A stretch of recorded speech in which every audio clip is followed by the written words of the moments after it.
pesos per kilogram na NFA rice maaari sa mga kadiwa centers sa susunod na linggo kasunod ng deklarasyon ng National Food Emergency sa bansa.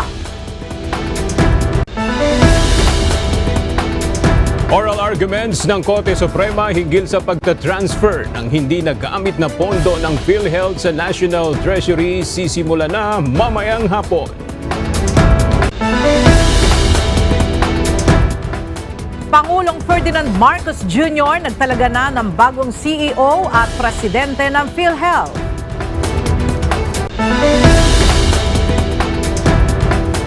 Pinalapetsa para sa postponement ng BARM elections tatalakayin sa BICAM ngayong araw.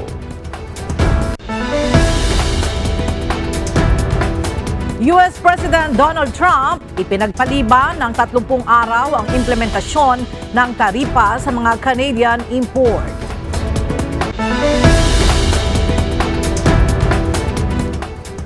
At Taiwanese actor Jerry Yan nagpaabot ng mensahe sa pagpanaw ng co-star na si Barbie Hsu. Magandang tanghali mga kasangbahay. Ngayon po ay araw ng Martes, February 4, 2025. Tayo po ay sabayang napapakinggan sa Radyo La Verdad 1350, ang UNTV Radio. At una sa mga balita ngayong tanghali. Idineklara na ng Department of Agriculture and Food Security emergency sa bigas dahil sa naranasang pagtaas ng presyo nito sa merkado. Dahil dito inaasahan sa mga susunod na araw, magsisimula na ang roll-out ng mas murang bigas mula sa National Food Authority. Mula sa Quezon City, may report si Jed Naresina live.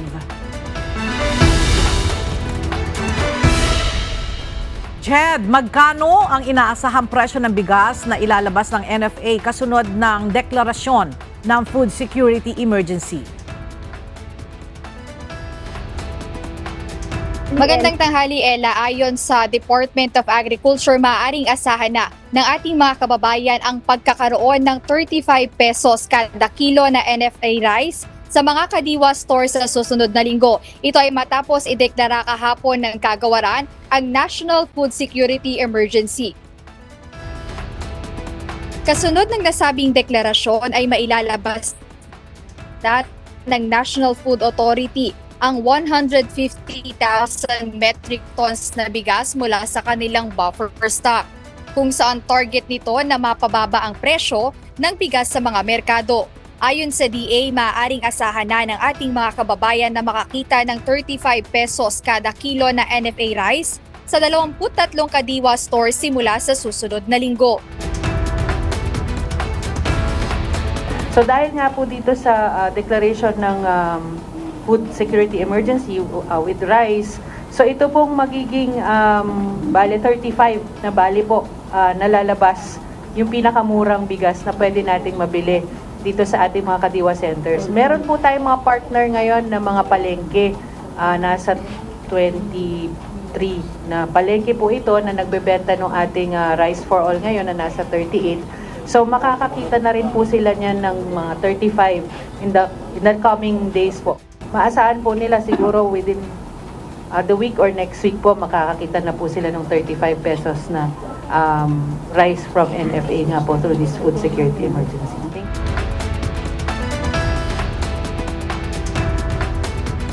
Dagdag pa ng NFA na kahapon ay nagpadala na sila ng mga sulat sa mga lokal na pamahalaan sa National Capital Region kasama na sa Cavite. Hinihikayat ang mga LGU na makiisa at kumuha ng stock sa NFA upang maibenta sa kani-kanilang mga lugar ang nasabing mga bigas. Bukod sa LGUs, kasama rin sa maaaring pagbentahan ng NFA ay ang Government-Owned and Controlled Corporations o GOCCs. Muling binigyang diin ng DA na ang deklarasyon nila ng Food Security Emergency ay dahil sa extraordinary increase sa presyo ng bigas at hindi dahil sa kakulangan ng supply. Dagdag pa ng ahensya na kada buwan ay magkakaroon ng review upang matukoy kung ililift na ba ang ban ng emergency. Ella, dagdag pa ng DA sa katatapos nga lang na press conference kanina dito sa deklarasyon ng Food Security Emergency na hindi pa tukoy kung gaano katagal itong food security emergency sa bansa dahil yun nga binanggit nila na every month ay magkakaroon ng review pero siniguro naman ng National Food Authority na may nakahanda silang 150,000 metric tons na bigas para sa 6 na buwan kung tatagal nga ng 6 na buwan itong food security emergency sa bansa. Ayan muna ang update. Balik sa'yo, Ella. Maraming salamat, Jed Naresina. Umaasa pa rin ang ilang endorsers ng impeachment complaints laban kay Vice President Sara Duterte na maiaakyat sa Senado ang reklamo.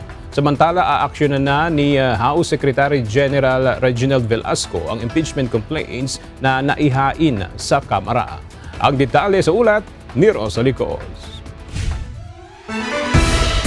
Hanggang may sesyon ang Kamara, willing maghintay sa aksyon ang endorsers ng impeachment complaints laban kay Vice President Sara Duterte kaugnay ng paggastos nito ng confidential funds.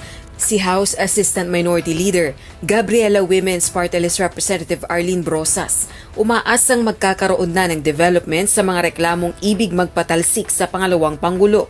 Kabilang ang kongresista sa endorsers ng ikalawang reklamo laban kay VP Duterte. Willing to wait pero sana magkaroon ng moves ngayong linggo na to kasi huling mga araw na ng Kongreso at dapat magkaroon ng action dito ang ating leadership. Hindi pwedeng pabayaan na walang nangyayari. Ayon naman kay House Deputy Minority Leader, ACT Teachers Party List Representative Franz Castro, long overdue na ang impeachment complaints pero kung 1/3 ng members ng Kamara ang mag-e-endorso ng anuman sa impeachment complaint bago matapos ang sesyon ng Kongreso, diretso na ito sa Senado. Samantala hanggang ngayon wala pa ring naghahain ng 4th impeachment complaint. Ayon kay House Secretary General Reginald Velasco, nakapagbigay na siya ng sapat na oras para hintayin ito. Kaya ngayong linggo, balak niya nang i-transmit ang unang 3 impeachment complaints laban kay Vice President Sara Duterte sa tanggapan ni House Speaker Martin Romualdez. Kaugnay ito ng kwenestyong paggasto sa confidential funds nito. Oras na ma-transmit sa tanggapan ni Speaker Romualdez ang impeachment complaints, kailangan na itong maisama sa order of business sa loob ng 10 session days. Kasunod nito, i-refer na ito sa Committee on Justice sa loob ng 3 session days. I think we have given them enough time, so we will have to transmit the impeachment complaints within this week. Hanggang February 7 na lang ang sesyon ng Kongreso bago mag-break para sa election season at muli nang babalik sa June 2, 2025. Nang tanungin naman ng House official kung wala na bang pag-asang umusad sa 19th Congress ang mga reklamong ibig magpatalasik sa pangalawang Pangulo, ang tugon ni Secretary General Velasco.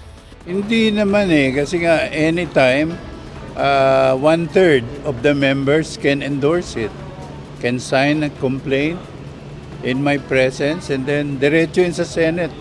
Hindi na dadaan sa Committee on Justice. Rosa Licos, UNTV News and Rescue. Diyos ang aming sandigan, serbisyo publiko ang aming pinahahalagahan. Muling iginiit ni Executive Secretary Lucas Bersamin na hindi dinidelay ni Pangulong Ferdinand Marcos Jr. ang aksyon sa impeachment complaints laban kay Vice President Sara Duterte. Sa isang pahayag, muling binigyan diin ni E.S. Bersamin na tanging ang House of Representatives lamang ang may jurisdiksyon sa impeachment. Iginiit rin ito na hindi makikialam ang Pangulo sa anumang proseso ng impeachment complaint laban sa Vice Presidente. Bumaba ang trust rating ni Pangulong Ferdinand Marcos Jr. at Vice President Sara Duterte batay sa SWS survey noong January 2025. Mula 54% sa huling buwan ng 2024, bumagsak sa 50% ang tiwala ng publiko kay Pangulong Marcos Jr. habang bumaba naman sa 49% ang dating 52% trust rating ni Vice President Duterte. Kabilang sa nakikitang sanhi ng pagbaba ng puntos ng dalawa ay ang problema sa tumataas na presyo ng bilihin at mga issue sa paggamit ng pondo ng gobyerno. Didinggin mamayang hapon ng Korte Suprema sa isasagawang oral arguments ang mga petisyon laban sa paglipat pabalik sa National Treasury ng hindi nagamit na pondo ng Philippine Health Insurance Corporation of PhilHealth. Para sa detalye, makibalita tayo kay Dante Amento live. Dante, ano-anong partikular na issue sa PhilHealth fund transfer ang tatalakayin sa oral arguments mamaya?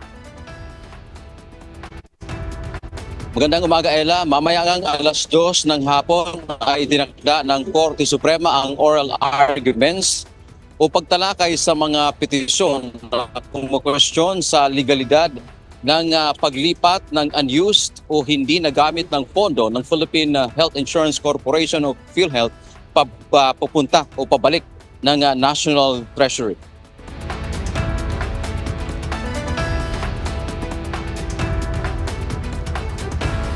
Ang mga petisyon ay kinukwestiyon nga nito, Ella, yung paglipat sa pondong 89.9 billion pesos ng PhilHealth pabalik sa National Treasury upang pondohan ang unprogrammed appropriations sa ilalim ng 2024 General Appropriations Act o GAA.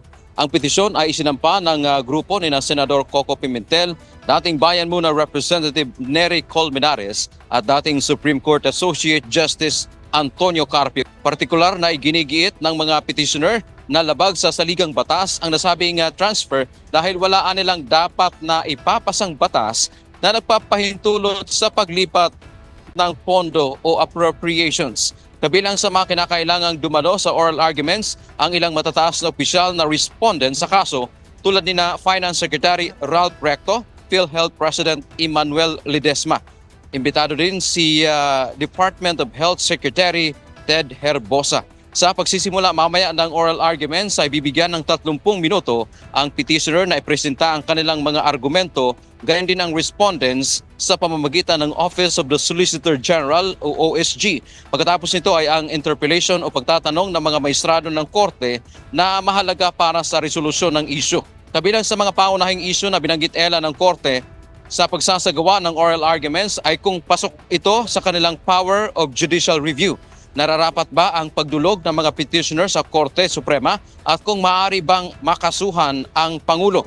Noong nakaraang October 2024 ay pinigil ng Korte Suprema sa pamamagitan ng Temporary Restraining Order o TRO ang paglipat ng pondo ng PhilHealth pabalik sa National Treasury.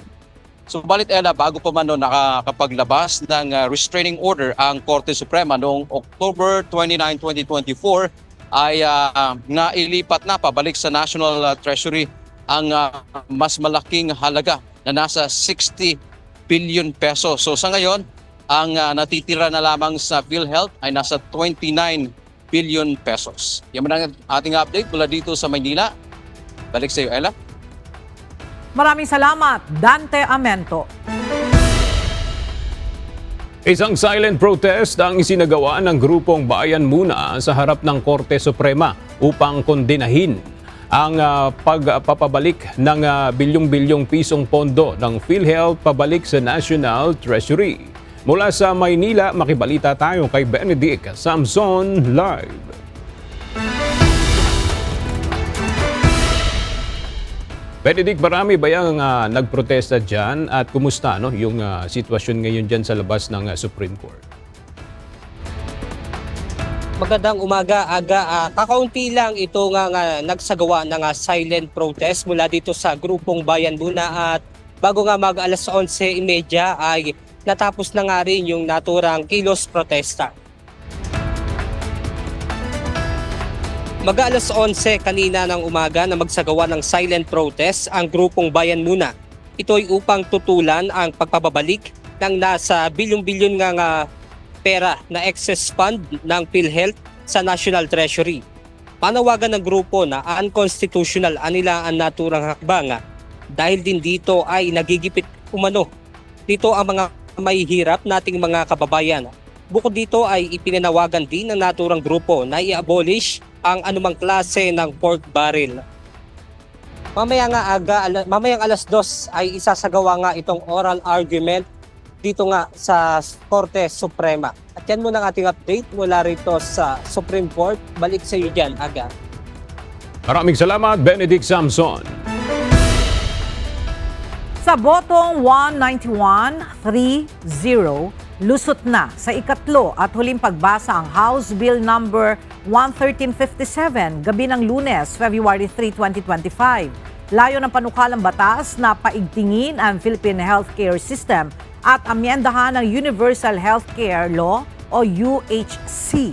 Nakapaloob din sa legislative measure ang pagkakaroon ng adjustments sa contribution rates ng Philippine Health Insurance Corporation na nakabatay sa actuarial studies. Mula 5%, isinusulong na gawing 3.5% ang PhilHealth premium contribution sa ilalim ng isang actuarial review na isusumite at aaprubahan ng Kongreso. Bukod dito, papasanin din ng national government ang 50% premium contributions ng migrant workers. Nagdalaga na si Pangulong Ferdinand Marcos Jr. ng bagong CEO at President ng Philippine Health Insurance Corporation o PhilHealth. At para sa iba pang mga detalye, makibalita tayo kay Nel Maribohok live.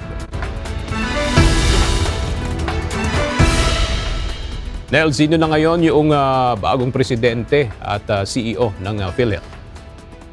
Yes, Aka, itinalaga ni Pangulong Ferdinand Marcos Jr. ang United States Trained Orthopedic na si Dr. Edwin Mercado bilang bagong Chief Executive Officer at President ng Philippine Health Insurance Corporation. Nanumpa na agad dito kay Pangulong Marcos ngayong umaga sa Malacanang. Papalitan ni Dr. Mercado si Emmanuel Ledesma Jr. Si Mercado ay naging Vice Chairman ng Mercado General Hospital mula noong March 2021. Isang Doctor of Medicine na graduate sa University of the Philippines noong 1987. Nakompleto ni Mercado Master of Medical Sciences in Global Health Delivery sa Harvard Medical School noong 2023. Ang pagpapalit ng liderato ng PhilHealth ay sa gitna na rin na magaganap na oral argument sa Supreme Court ukol sa mga petisyon na kumukwestiyon sa paglilipat ng unused reserve funds ng PhilHealth sa National Treasury. Yan muna ang ating update. Balik sa iyo, Aga.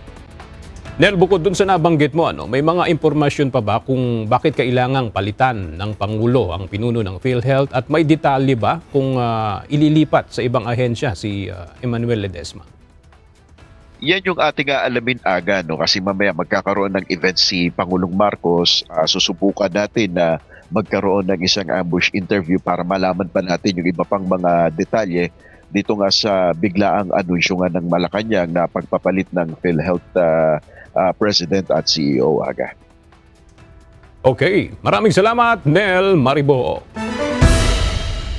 Sinusuri pa ng Energy Regulatory Commission ang 19 billion peso refund na inihain ng Meralco para sa labis na singil mula July 2022 hanggang December 2024. Ayon kay ERC Chairperson Mona Lisa Di Malanta, inihain ng Meralco ang kanilang aplikasyon noong January 28 o 29 at inaasahang maaprubahan ito sa March 1. Gayunman, sinabi ni dating ERC Commissioner Alfredo Non na maaaring kulang pa ang refund na ito kaya't patuloy itong sinusuri ng ERC upang matiyak kung may kailangang idagdag. Sakali maaprubahan, makikinabangan lahat ng Meralco consumers kung saan ang residential customers ay makakatanggap ng 19 centavos per kilowatt hour na refund habang ang average na refund ay 11 centavos per kilowatt hour sa loob ng 3 taon. Nag-file po sila ng refund noong January 28 or 29, Mr. Chair. Hindi ko na po maano eksaktong date. But so we are evaluating it and we expect to issue our action on it. Hindi po kasi kami pwedeng mag-act within the first 30 days from filing. So pinakamaaga na po ay March 1 po yung action. So when is the effectivity of the refund? Most probably. Usually naman po effective sa billing period po na, okay. na yun. So mga Marso po na billing period. Okay. Pinag-aaralan ng Commission on Elections ang panukalang ipagbawal ang lahat ng ayuda 10 araw bago ang eleksyon 2025 upang maiwasan ang vote buying. Ayon kay COMELEC Chairman George Erwin Garcia, may epekto ito sa mga benepisyaryo kaya't maingat itong tinatalakay. Kasalukuyang ipinagbabawal na ang assistance to individuals in a crisis situation o AICS sa parehong panahon bago ang halalan. Umabot na sa 572 ang nahuling lumabag sa election gun ban ayon sa PNP. Kabilang sa mga naaresto ang isang pulis, 4 na sundalo, isang opisyal ng gobyerno, isang dayuhan at 4 na security guard. Nakumpiska rin ang 576 na baril, kabilang ang mga revolver, pistol at gun replicas. Ang gun ban, alinsunod sa COMELEC Resolution number 1167, ay epektibo mula January 12 hanggang June 11 upang maiwasan ang karahasang may kaugnayan sa halalan. Lusot na sa ikatlo at huling pagbasa ng House of Representatives ang panukalang batas na magpapataw ng ₱250,000 halaga ng multa laban sa mapatutunayang nuisance candidates sa election season. Layo ng House Bill number 11317 na amyendahan ang Omnibus Election Code of the Philippines. Partikular na ang paglalagay ng dagdag na ground para kansilahin ang Certificate of Candidacy ng isang kandidato. Gayun din ang gawing isang election offense ang pagiging isang nuisance candidate. Nakatakdang talakayin ngayong araw sa isang bicameral conference committee meeting ang pinal na petsa kung kailan isasagawa ang halalan para sa Bangsamoro Autonomous Region in Muslim Mindanao o BARM. Ito ay matapos aprobahan sa Senado kahapon ang postponement o pagpapaliban ng BARM elections. Mula sa Senado, may report si Asher Cadapan Jr. live.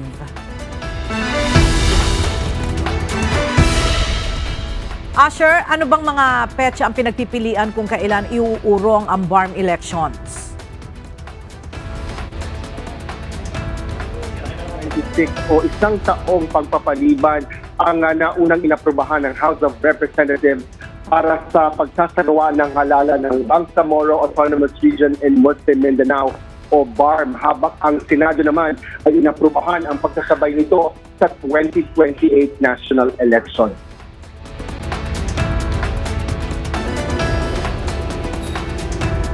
Matapos maipasa sa third and final reading ang panukalang batas sa postponement o pagpapaliban ng BARM elections, nakatakda ang pagsasagawa ng Bicameral Conference Committee meeting. Ito ay upang magkasundo ang dalawang kapulungan ng Kongreso sa pagkakaiba ng kanilang probisyon, partikular na sa petsa kung kailan isasagawa ang halalan sa BARM. Nauna nang sinabi ni Senador Joseph Victor o JV Ejercito na ilang miyembro ng Bangsamoro Transition Authority o BTA ang may gusto na gawing isang taon ang pagpapaliban ng naturang eleksyon. Layo nitong magbigay daan or magbigay ng panahon para maisaayos ang mga legal na issue matapos ang paglalabas ng Supreme Court ruling sa Sulu. Kailangan kasing reapportion o maipamahagi ang 7 seats sa Bangsamoro Parliament na naitalaga at nabakante sa Sulu kasunod ng desisyon dito ng Korte Suprema. Bukod pa ang pagresolba sa 8 munisipalidad na walang nakakasakop na probinsya. Sinertipikahan na urgent ni Pangulong Ferdinand Marcos Jr. ang pagpapasa ng panukalang pagpapaliban ng BARM elections. Inaasahang matatapos ang BICAM ngayong araw at maihabol ang ratifikasyon ng Kongreso bago ang session break simula yan February 8. Ella, sa huling update natin dito sa Senado ay kakatapos lang ng BICAM meeting at inaprubahan na nga na gawin ito ng October 13, 2025. Inaasahan naman na raratipikahan ito ng Kongreso para sa BARM election postponement sa plenaryo mamaya. Yan ang latest dito sa Senado. Balik sa'yo, Ella. Maraming salamat, Asher Cadapan Jr. Aprobado na sa ikatlo at huling pagbasa sa Senado ang panukalang batas na naglilipat ng unang halalan sa Bangsamoro Autonomous Region in Muslim Mindanao o BARM mula May 12, 2025 patungong October 13, 2025. Sa ilalim ng panukala, pinayagan ang kasalukuyang Bangsamoro Transition Authority na manatili sa pwesto hanggang sa maluklok ang bagong halal na opisyal. Samantala, magtutuloy-tuloy ang halalan ng BARM tuwing 3 taon kasabay ng pambansang halalan simula 2028. Isinasagawa ngayong araw ang unang pagdinig ng House Triple Committee laban sa paglaganap ng fake news at disinformation sa social media platforms. Layon itong tukuyin ang mga polisiyang umiiral upang bantayan ang digital platforms at maghain ng mga panukalang solusyon upang matiyak na may access ang publiko sa tama at maaasahang impormasyon. Mula sa House of Representatives, makibalita tayo kay Rosalie Coz, live. Rosalie, ano-ano na ang mga napag-usapan dyan sa pagdinig ng House Triple Committee? Ella, ngayong araw ay nagsama-sama ang 3 committees dito sa House of Representatives upang imbestigahan ang paglaganap ng cybercrimes, fake news at disinformation sa social media platforms.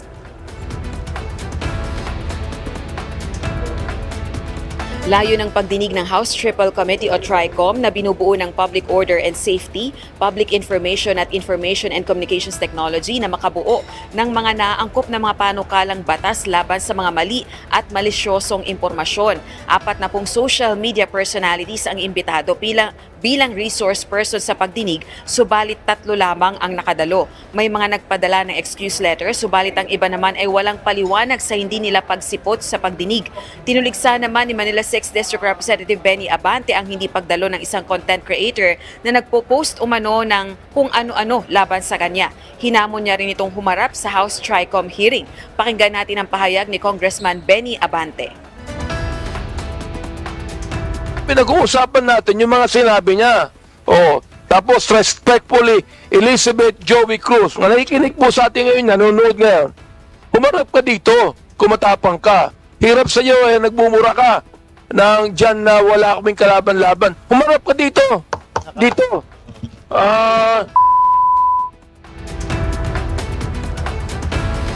Pinashow cause order na ng TRICOM ang partikular na content creator. Samantala, humarap din sa hearing ang mga opisyal ng National Bureau of Investigation at iba pang ahensya ng pamahalaan. Pinangungunahan ng pagdinig ni Santa Rosa City Representative Dan Fernandez, chairperson ng House Committee on Public Order and Safety. Iginiit nitong napapanahon ang pagdinig dahil laganap ang mga kasinungalingan at pekeng balita sa social media. Anya, nakakabahala ang pag-normalize ng paggamit ng mga bastos na pananalita, toxic behavior, haters, personal attacks at pambabash. Kinakailangan na anya ng makabago at naangkop ng mga polisiya at patakaran laban sa disinformation. Nilinaw naman ni Surigao del Norte 2nd District Representative Robert Ace Barbers na hindi layo ng TRICOM hearing na labagin ang malayang pamamahayag kundi upang makabuo ng mga regulasyon at code of conduct para sa social media content creators gaya ng television at radio broadcasters. Ela, sa unang bahagi ng pagdinig ay ang mga nag-present ng kanilang mga research patungkol sa paglaganap ng disinformation sa social media ay ang mga miyembro ng ACADIM. Balik sa iyo, Ella. Maraming salamat, Rosalie Coz. Nilagdaan na ang kasunduan para sa konstruksyon ng isang expressway mula Parañaque City hanggang sa Batasan, Quezon City, kung saan wala pang 30 minuto ang magiging biyahe. Inaasahan na matatapos ang proyekto sa loob ng 3 taon. Narito ang report ni JP Nunez. Patuloy ang isinasagawang mga proyekto ng Department of Transportation o DOTR upang ma-decongest ang matinding traffic sa Metro Manila. Kahapon, January 3, opisyal na nilagdaan ang right-of-way usage agreement sa pagitan ng DOTR, Department of National Defense, Veterans Federation of the Philippines at Toll Regulatory Board. Laman nito ang kasunduan para sa planong konstruksyon ng Southeast Metro Manila Expressway o SEME, ang C6 Expressway Phase 1 project. Batay sa planong ipinakita ng DOTR, babagtasin ng bagong expressway ang Parañaque City, Taguig City, Taytay Rizal, Antipolo City, Marikina City at hanggang sa Quezon City. It is expected that the travel time from Bicutan to Batasan Complex will be reduced from 1 hour and 50 minutes to only 26 minutes and have the capacity to serve around 42,500 to 88,400 motorists every day. Dahil sa capacity ng expressway, inaasahan ng DOTR na makatutulong ito upang ma-decongest ang EDSA at C5. This 32.7 kilometer toll road, a combination of elevated and upgrade expressways, will create a much needed alternate route from Parañaque to Quezon City, bypassing traffic heavy roads and easing congestion along EDSA and other key corridors. Ayon sa DOTR, aabot ng 45.29 billion pesos ang pondong kakailanganin sa proyekto at katuwang nila dito ang San Miguel Corporation at Philippine National Construction Corporation. Walang eksaktong timeline na inilatag ang DOTR kung kailan sisimulan ang proyekto at kung kailan ito matatapos. Pero dahil magmumula ang pondo sa pribadong sektor, inaasahang matatapos ito sa loob ng 2 hanggang 3 taon.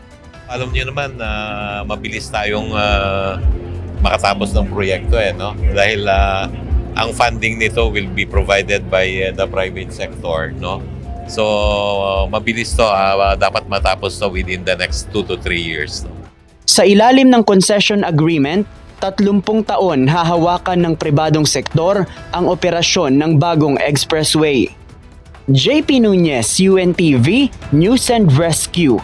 Diyos ang aming sandigan, serbisyo publiko ang aming pinahahalagahan. Arestado ng mga tauhan ng PNP Criminal Investigation and Detection Group ang 26 na individual dahil sa smuggling ng langis sa San Juan, Batangas kanina madaling araw. Ayon kay CIDG Director Police Brigadier General Nicolas Torre III, huli sa akto ang mga individual na nagkakarga ng smuggled na langis sa Subukin Port sa San Juan, Batangas.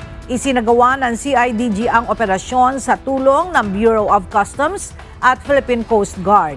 Nakatanggap umano sila ng impormasyon kaugnay sa iligal na kalakalan sa lugar ng walang pagbabayad ng tax.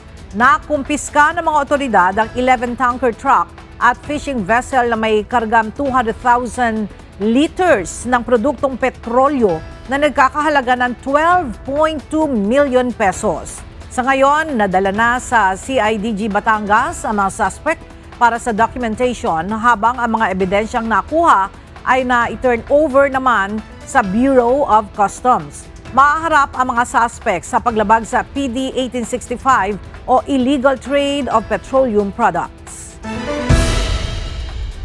3 barkong pandigma ng Chinese Navy ang binabantayan ng Western Mindanao Command matapos pumasok sa teritorial na katubigan ng Pilipinas nitong February 2, 2025. Ayon sa WMC, dumaan ang mga barko sa Mindoro Strait patungong Sulusi nang walang paunang diplomatic coordination at sa hindi pangkaraniwang mabagal na galaw. Bilang tugon, nagpadala ang Philippine Air Force at Philippine Navy ng mga sasakyang pandagat at panghimpapawid upang subaybayan at hamunin ang iligal na pagdaan ng mga barko ng China sa teritoryo ng Pilipinas. Inilunsad ngayong araw ng Quezon City Government ang 30-day screening to treatment program ng lungsod bilang panimulang proseso sa gamutan laban sa sakit na cancer. Kasabay ito ng pagdiriwang ng lokal na pamahalaan ng World Cancer Day ngayong araw. Para sa detalye, may report si Mia Alonzo live.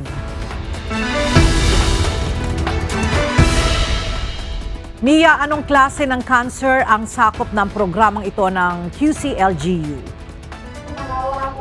Magandang tanghali sa iyo, Ella. Sa inilunsad nga ngayong araw na kampanya kontra cancer, pangunahing layunin ng lungsod na matulungan ang mga kababaihan kaugnay ng breast cancer, ganun din ng mga cervical cancer. Kasabay din ng paglunsad ng lung cancer screening dito sa lungsod.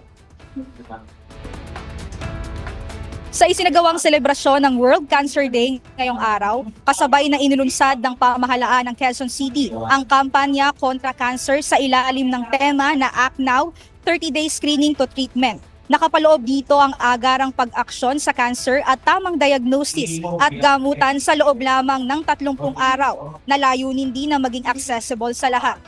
Pasado alas 8 ng umaga, pinasimula ng event at kasama na bumahagi sa naturang launching ay ang presidente ng Cancer Society, Division Chief Cancer Control Division Disease Prevention Control Bureau ng Department of Health, maging ang ilang mga ospital tulad ng St. Luke's Medical Hospital at East Avenue Medical Center in partnership sa advokasiyang kontra cancer. The Philippine Cancer Society continues to up its activities on education, information, clinical services, registry, research, advocacy, and lobbying towards its vision. A country well prepared to meet the cancer challenge and a citizenry made fully aware of the threats of this disease. And here now, we call on all of us to continue this cancer control coalition.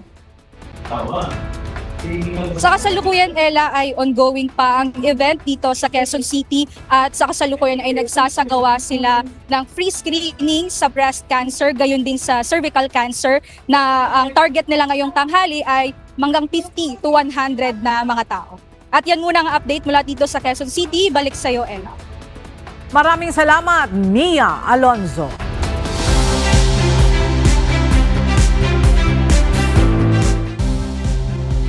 Ipinrinisinta ngayong araw ng PNP Bulacan ang iba't ibang uri ng mga dekalibreng baril na kanilang nakumpiska mula sa magkakahiwalay na operasyon na isinagawa sa mga checkpoint dahil sa implementasyon ng election gun ban. Karamihan sa mga nakumpiskang baril ay mga hindi rehistrado.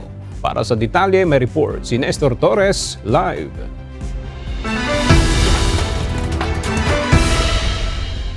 Nestor, anong klaseng mga baril yung nakumpiska ng mga pulis dyan sa Bulacan? Ang mga baril na nakumpiska nga ay itong caliber 45, 9mm at 12 gauge at meron ding shotgun na matataas na kalibre ng baril na delikado lalo na ngayong nalalapit na itong election campaign period. Ipinisita ng Bulacan Police Provincial Office ang 405 loose firearms na nakumpiska at na-recover nila mula August 7, 2024 hanggang ngayong araw. Kasabay ito ng pagbisita sa Camp Aleo Santos. Spokesperson Police Brigadier General Jean Pajardo kaninang umaga. Sa record ng pulisya, nasa 227 deposited firearms na ang kanilang naidala. 58 naman ang surrendered habang 120 ang kumpiskado. Ayon kay Police Brigadier General Pajardo, malaking bagay ang ganitong accomplishment na ginagawa ng PNP lalo na ngayong election campaign period. Ito yung mga nakumpiska, sinurrender ng mga barel during the conduct ng mga police operation natin. For the last 6 months ay maraming nakumpiska ng mga barel at malaking bagay yung tuloy-tuloy yung efforts natin to run after loose firearms. Although some of them were deposited for safekeeping, pero yung loose firearms po kasi isa po yan sa mga election risk factors na binabantayan natin tuwing election.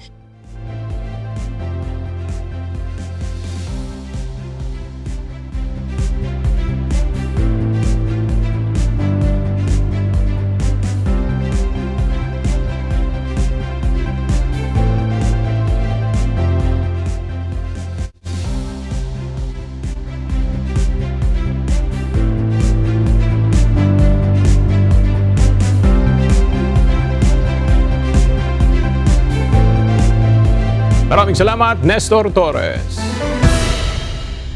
Isang Unity Walk and Peace Covenant signing ang isinagawa ngayon sa lalawigan ng Rizal para sa mapayapa at matiwasay na pagdaraos ng 2025 midterm elections.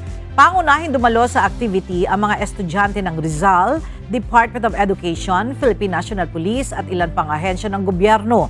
Dumalo rin sa pagtitipon ang mga political candidates ng Rizal kung saan isang peace covenant signing ang isinagawa. Sa bawat lagda ng mga kandidato, Nangangahulugan umano ang kasunduan sa pagkakaisa para sa malinis, ligtas at mapayapang botohan sa darating na May 2025.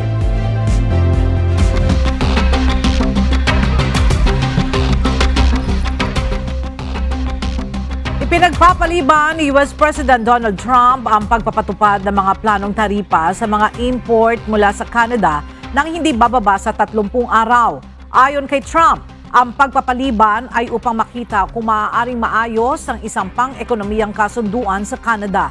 Ginawa ni Trump ang announcement kasunod ng isang telephone conversation kay Canadian Prime Minister Justin Trudeau noong Lunes. Sa isang ex-post, sinabi naman ni Trudeau na bilang kapalit ng pagpapaliban ng taripa, mag-i-invest ang Canada ng malaki sa seguridad sa mga border at magtatatag ng Canada-US Joint Strike Force. Layo nitong labanan ang organisadong krimen, fentanyl at money laundering kung saan mag-a-appoint din ng isang fentanyl czar. Makikipagtulungan din ang Canada sa US upang ilista ang mga kartel bilang mga teroristang grupo. Dadalhin na sa Washington DC ang dalawang black box na na-recover mula sa medical transport jet na bumagsak sa Philadelphia noong Biyernes ng gabi. Susubukan naman ng National Transportation Safety Board o NTSB sa DC na kunin ang anumang impormasyon mula sa mga ito. Ang jet na may lulang-anim na pasahero kasama ang isang batang pasyente at ang ina nito ay nasa ere ng wala pang isang minuto mula nang mag-take off mula sa Northeast Philadelphia Airport bago bumagsak sa lupa. Na-recover sa crash site ang cockpit voice recorder at ang enhanced ground proximity warning system ng eroplano na maaari ding maglaman ng flight data noong Linggo, February 2. Parehong ipinadala sa NTSB Vehicle Recorders Laboratory sa Washington, D.C. ang dalawang na-recover na black box para sa pagsusuri. Nagpaabot ng mensahe ang Taiwanese actor na si Jerry Yan sa pagpanaw ng kanyang kapwa Meteor Garden star na si Barbie Hsu o mas nakilala bilang si Sunshine. Sa isang mensahe, nagpasalamat si Jerry Yan na kanyang nakilala si Barbie. Gayaan niya ng laging sinasabi noon ni Barbie na dapat ituring ang bawat araw bilang last day. Sinabi ng aktor na mula ngayon ay wala nang magiging alalahanin pa at magiging mas payapa na si Barbie. Si Jerry Yan ang gumanap na F4 leader na si Dao Mingsu sa Taiwan hit series na Meteor Garden noong 2001. Bukod sa kanya ay nagpaabot rin ng pakikiramay sa pagpanaw ni Barbie ang iba pang kapwa Meteor Garden stars na sina Ken Chu at Rainy Yang. At sa ating pong iiwang mga salita ng Diyos na ating sandigan mula sa Aklat ng Ebreo, Kapitulo 13, versikulo 5 na nagsasabi, Mangilag kayo sa pag-ibig sa salapi, mangagkasya kayo sa inyong tinatangkilik, sapagkat siya rin ang nagsabi, sa anumang paraan ay hindi kita papagkukulangin, sa anumang paraan ni hindi kita pababayaan.